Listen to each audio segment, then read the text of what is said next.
শিলবালি যদি কাটা বন্ধ কৰে তেতিয়াহ'লে মানুহে কি কৰি খাব আকৌ ক'লে যে কয়লা খননৰ কামটোতো আমাৰ নহয় নাগালেণ্ডে কৰিছে মই মুখ্যমন্ত্ৰীক আপোনাক সুধিব বিচাৰিছো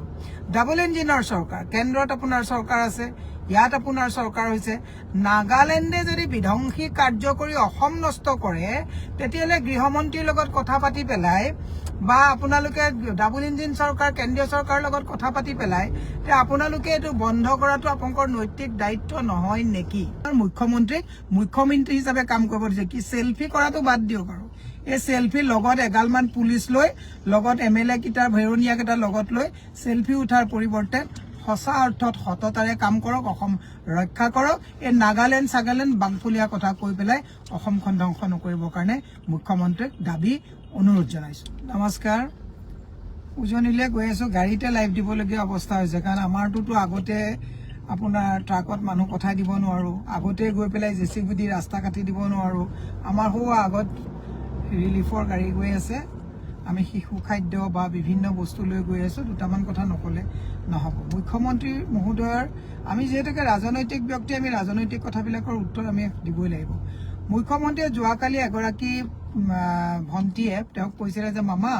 আমাৰ এই শিলবালি কটাটো বন্ধ কৰি দিয়ক আমাৰ নহলে গোটেই জীৱন শেষ হৈ যাব আৰু মুখ্যমন্ত্ৰীয়ে তেতিয়া সুধিছিলে ক'ত কাটে ইয়াত বালি কাটে নেকি কোনে কাটে মানে তেওঁ একো নেজানে বৰ অজলা মানুহজনৰ নিচিনাকে কৈছিলে সেই একেখন মুখেৰে আজি মুখ্যমন্ত্ৰীয়ে ক'লে যে ইয়াত এজনী ছোৱালীহে বালি কাটা বন্ধ কৰাৰ কথা ক'লে বালি হিল যদি এইবিলাক যদি কাটি নাথাকে এই ব্যৱসায় নকৰে তেতিয়াহ'লে ইয়াৰ মানুহে কি কৰি খাব একেজন মানুহ কালি নেজানে আজি কৈছে শিলবালি যদি কাটা বন্ধ কৰে তেতিয়াহ'লে মানুহে কি কৰি খাব আকৌ ক'লে যে কয়লা খননৰ কামটোতো আমাৰ নহয় নাগালেণ্ডে কৰিছে মই মুখ্যমন্ত্ৰীক আপোনাক সুধিব বিচাৰিছো ডাবল ইঞ্জিনৰ চৰকাৰ কেন্দ্ৰত আপোনাৰ চৰকাৰ আছে ইয়াত আপোনাৰ চৰকাৰ হৈছে নাগালেণ্ডে যদি বিধ্বংসী কাৰ্য কৰি অসম নষ্ট কৰে তেতিয়াহ'লে গৃহমন্ত্ৰীৰ লগত কথা পাতি পেলাই বা আপোনালোকে ডাবল ইঞ্জিন চৰকাৰ কেন্দ্ৰীয় চৰকাৰৰ লগত কথা পাতি পেলাই তে আপোনালোকে এটো বন্ধ কৰাটো আপোনালোকৰ নৈতিক দায়িত্ব নহয় নেকি এই কথাটো মই মুখ্যমন্ত্ৰীক সুধিব বিচাৰিছো মই মুখ্যমন্ত্ৰীক সেইকাৰণে ক'ব বিচাৰিছো মুখ্যমন্ত্ৰীয়ে আজি মুখ্যমন্ত্ৰীৰ হাতত যে কোনো ইনফৰমেশ্যন নাই সেইটো কথাও কওঁ মুখ্যমন্ত্ৰীয়ে আজি প্ৰাঞ্জু মেকৰ ঘৰত সাৰ্কুল অফিচাৰক পঠাই পেলাই এখন হাৰমনিয়াম পঠাইছে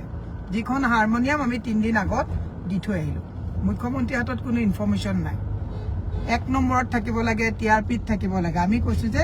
প্ৰাঞ্জুক হাৰমনিয়ামখন দিয়াতকৈ প্ৰাঞ্জুৰ ঘৰটো বনাই দিও একেলগে 3টা ঘৰ আছে 3টা ঘৰ আপোনালোকে বনাই দিও মই সেইকাৰণে আমি যেহেতুকে গৈ আছো আমি দায়িত্ব কিছুমান নলোৱাকে থাকিব নোৱাৰো আজি গোটেই দিনটো গুৱাহাটীৰ অলিয়ে গলিয়ে গলো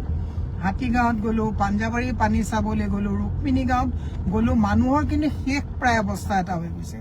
ধনী মানুহ বুলি আমি যাক কৈ আছো তেওঁলোক আৰু আজি তাৰিখত এই কৃত্ৰিম বানপানীত ধনী হৈ থকা নাই বিধায়ক গৰাকীয়ে খুব এয়াৰ কণ্ডিশ্যন ৰুমত ধুনীয়াকে কথা পাতি আছে কেনেকে কি কৰিব ৰাইজেও কিন্তু এটা কথা এয়াৰ কণ্ডিশ্যন ৰুমত থকা মানুহক ভাল পায় আমাৰ মই এটা কথা কৈছো প্ৰচাৰ বিমুখ কংগ্ৰেছৰ গৌৰৱ গগৈ ডাঙৰীয়াই হওক দেৱব্ৰত শইকীয়া ডাঙৰীয়াই হওক তেওঁলোকে বিভিন্ন আমাৰ এমএলএ সকলক আমাৰ জিলা সভাপতি উৎপল গগৈয়ে হওক আমাৰ যোৰহাটৰ জিলা সভাপতিয়ে হওক বা আমাৰ শিৱসাগৰৰ অজয় গগৈয়ে হওক আমাৰ কিষাণুহতে হওক দিনে ৰাতিয়ে আমাৰ বন্তি গগৈ বাইদেউ গোটেইবিলাক মৃদুস্মিতা কোনো মতে নাম ক'লে শেষ নহব সকলোৱে দিনে ৰাতিয়ে কাম কৰি আছে কালি মুখ্যমন্ত্ৰী তাত গৈ এনেকুৱা এটা উৎসৱ মুখৰ পৰিৱেশ তেওঁ কৰি পেলালে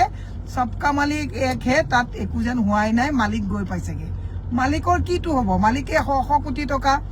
জিন্দালৰ পৰা পাইছে আদানী আম্বানীৰ পৰা পাইছে পইচা পাতি পাই লৈ পেলাই টনকিয়া লৈ ললে এতিয়া মালিকে তাত গৈ সুশান্ত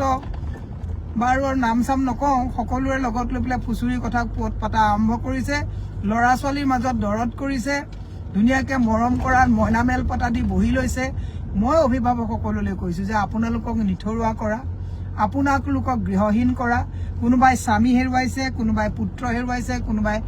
পত্নী হেৰুৱাইছে এই হেৰুৱাৰ আৰত ষড়যন্ত্ৰকাৰী এই যে যিবিলাক মানুহে আপোনালোকৰ খনন কাৰ্য কৰিলে আপোনালোকে আবেগত উঠি বহি যদি যায় তেতিয়াহ'লে অনাগত দিনত এই ঘটনা হৈ থাকিব আজি লখিমপুৰ ধেমাজি ফাললৈকে যাও ডেমৰ কাৰণে কালি ডক্টৰ ৰেণুজ পেগুৱে গৈছে NSPCৰ পৰা পইচাটো ভালকে পাই চাগে সেইকাৰণে ক'লে যে সোৱণশিৰি প্ৰজেক্টৰ কাৰণে ইয়াত কোনো ধৰণৰ ক্ষতি নহয় কাৰণ মোটা মাল মোটা কথা মোটা মানুহে কথা কৈছে মই অসমৰ ৰাইজক এটা কথাই কৈছো আপোনালোকে এইটো কথা পাহৰিলে অকৃতজ্ঞ হ'ব মুখ্যমন্ত্ৰী 12 দিনৰ পিছত কালি গৈছে ভালকে ওপৰদি চালে কালি গৈছে তাৰ আগত অসমৰ লক্ষ লক্ষ মানুহে গাঁঠিৰ ধন ভাঙি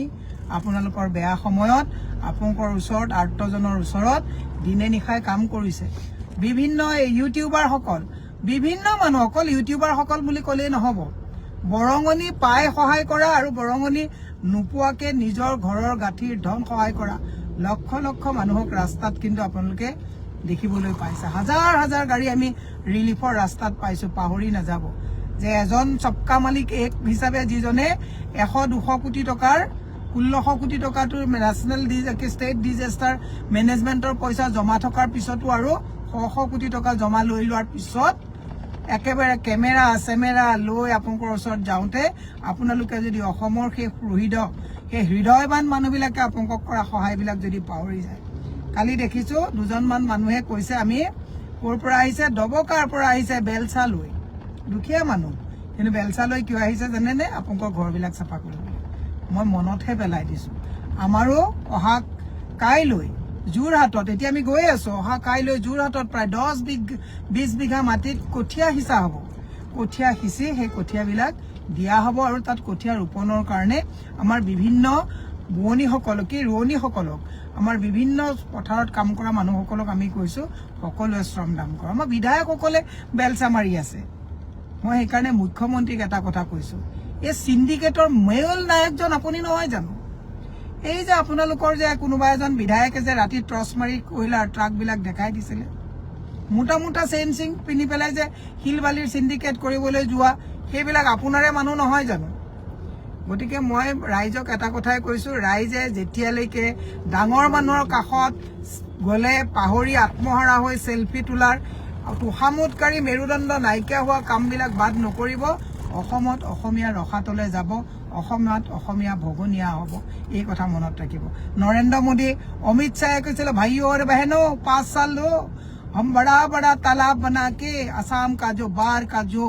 प्रॉब्लम है उसको सॉल्व करेंगे ক'ত গ'ল ন এইটো অমিত শাহে ক'ত গ'ল এটি অমিত শাহ অহা নাই এই যেতিয়ালৈকে মানুহে নাচ গান কৰিবলৈ নাপাহৰিব বিহুক নাচি পেলাই আমি ভাল পাইছিলো 25,000 কে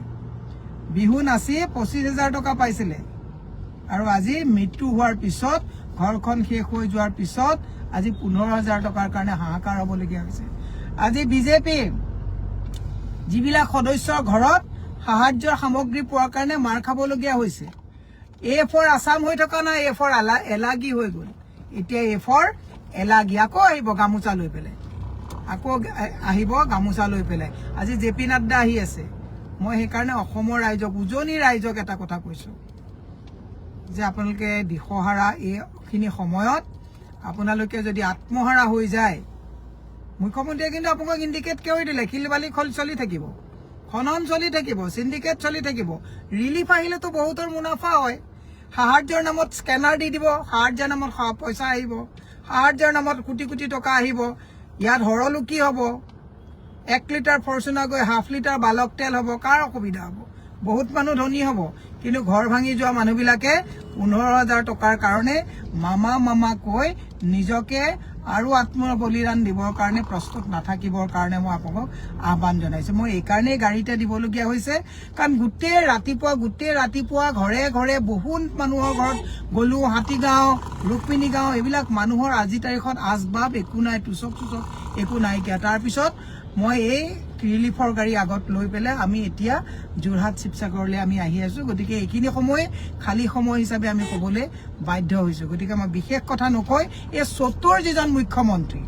এই চতুৰ মুখ্যমন্ত্ৰীয়ে এই যে ট্ৰাকত যে ল'ৰা ছোৱালীবিলাকে মামা চিঞৰিছে এইবিলাক নৰেন্দ্ৰ মোদীয়ে যেনেকৈ হাউদি মোদী বুলি আমেৰিকাত লৈ যায় এইবিলাক পৰিৱেশ সৃষ্টি কৰি পেলাই ইয়াত যেন মেছেকাৰ হোৱাই নাই তেনেকুৱা যি পৰিৱেশ সৃষ্টি কৰিছে ই দুৰ্ভাগ্যজনক কথা মুখ্যমন্ত্ৰীয়ে এতিয়া ফূৰ্তি আৰু সেলফি কৰি মুমাই ভাগিনৰ এইবিলাক চুপতি মাৰা সময় নহয় মুখ্যমন্ত্ৰীয়ে এইখিনি সময়ত কেনেকে মেছেকাৰবিলাক কণ্ট্ৰল কৰিব, কেনেকে অবৈধ খনন কণ্ট্ৰল কৰিব, নাগালেণ্ডে যদি কৰিছে কয়লা খনন, নাগালেণ্ডৰ চৰকাৰৰ লগত কেনেকে কেন্দ্ৰীয় চৰকাৰৰ লগত বহি কথা পাতি এইবিলাক মীমাংসা কৰিব, সেইবিলাক কথা পাতক। এই ফটুৱা চেলফি উঠা, এই আজে বাজে কথা কোৱা, কালি কথাৰ লগত আজি কথা মিল নথকা, এনেকুৱা অবান্তৰ কথা মুখ্যমন্ত্ৰীয়ে পাতি মুখ্যমন্ত্ৰীৰ চকীখনৰ দায়িত্ব জ্ঞান নথকা কামবিলাক নকৰিবৰ কাৰণে মুখ্যমন্ত্ৰীক মই আহ্বান জনাইছো। যিসকল দলীয় নেতাই মামা চিঞৰিছে, মুখ্যমন্ত্ৰীয়ে কিহৰ মামা? মুখ্যমন্ত্ৰীক কৈছো অভিভাৱকৰ দায়িত্ব পালন কৰক, দায়িত্ব সহকাৰে কাম। মই উজনিৰ এগৰাকী বাসিন্দা হিচাপে আপোনাক ক'ব বিচাৰিছো, যদিও গুৱাহাটীত থাকো, উজনিৰ হিচাপে মই আপোনাক ক'ব বিচাৰিছো, ফটুৱা কথা উজনিত নচলে, ফটুৱা কথাবিলাক নক'ব। এইবিলাক আৰু এই যে আপোনালোকে যে চুপতিবিলাক যে মাৰি আছে, যে আপোনালোক কেইজনমান গোট খাই সাপ নেউল চব গোট খাই চুপতি মাৰি আছে, এইবিলাক চুপতি মাৰা সমান কথা নহয়। সমস্যা সমাধান কৰিবৰ কাৰণে মুখ্যমন্ত্ৰীক আহ্বান জনাইছো। আৰু উজনিবাসী ৰাইজক বিনম্ৰতাৰে আকৌ কৈছো, হাজাৰ মানুহে গাঁঠিৰ ধন ভাঙি এই 12 দিনৰ পিছত মুখ্যমন্ত্ৰী কৈছে, তাৰ আগত আপোনালোকক যি সহায় কৰিছিলে তাক আপোনালোকে ভুল অন্থিত নকৰি নৎসাত নকৰিব কাৰণে আহ্বান জনাইছো। কাৰণ বহু মই দেখিছো ৰাস্তাত অটো চালক, কোনোবা টেম্পু চালক, তেওঁলোকেও অন্ততঃ আপোনালোকৰ ওচৰত 5 কেজি চাউল আৰু পানী বটল দুটা লৈ নিজৰ গাঁঠিৰ ধন EMI দিব পৰা নাই, তথাপিও আপোনালোকৰ ওচৰত গৈছে। আজি সবকা মালিক এক হিমন্ত বিশ্ব শৰ্মাক বনাই সকলো মানুহৰ যিটো হৃদ মানুহে যি সহায় কৰিছে। আজিও মই আপোনাৰ আগত গৈ থকা গাড়ীখনত